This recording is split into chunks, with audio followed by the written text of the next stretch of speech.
વલસાડ જિલ્લાની ઉમરગામમાં જીએસટીવીના અહેવાલની અસર જોવા મળી, જ્યાં નગરપાલિકાના વિકાસના કામોમાં વેઠ ઉતારતા હોવાનો અહેવાલ જીએસટીવી દ્વારા બતાવવામાં આવ્યો હતો। જીએસટીવીના અહેવાલ બાદ હવે ચિત્ર બદલાયું છે। મરણ પથારીએ પડેલા વૃક્ષોને નવા ટ્રી ગાર્ડ સાથે જ નવજીવન આપવામાં આવ્યું છે, તો પોકેટ ગાર્ડનની ફરતે જાળી લગાવવામાં આવી છે।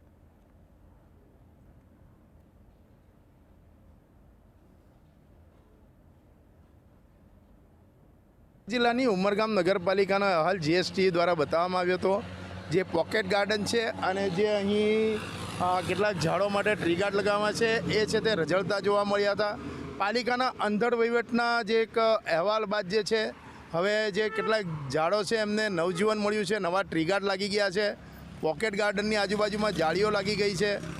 અત્યારે ગઈકાલે જે છે તે એક વિકાસના કામોનું કરોડોનું જે ખાતમુહૂર્ત અને લોકાર્પણ હતું। ધારાસભ્યએ પણ ટકોર કરી હતી કે પ્રજાએ જાગૃત રહેવું પડશે, નહીં તો વિકાસના કામોમાં વેઠ ઉતરી શકે છે। આ તમામ બાબતો છે એનાથી નગરપાલિકાએ શીખ લેવી જોઈએ। સરકારના પૈસા છે, પ્રજાના પૈસા છે, અને જો સારા કામો થતા હોય તો એની પણ વાહવાહી થતી હોય છે। ત્યારે જીએસટીવીના અહેવાલ બાદ જે છે તંત્ર જાગ્યું છે અને હવે નવા ટ્રી ગાર્ડ લાગી ગયા છે। રાજેશ પાવસ્કર, જીએસટીવી, ઉમરગામ।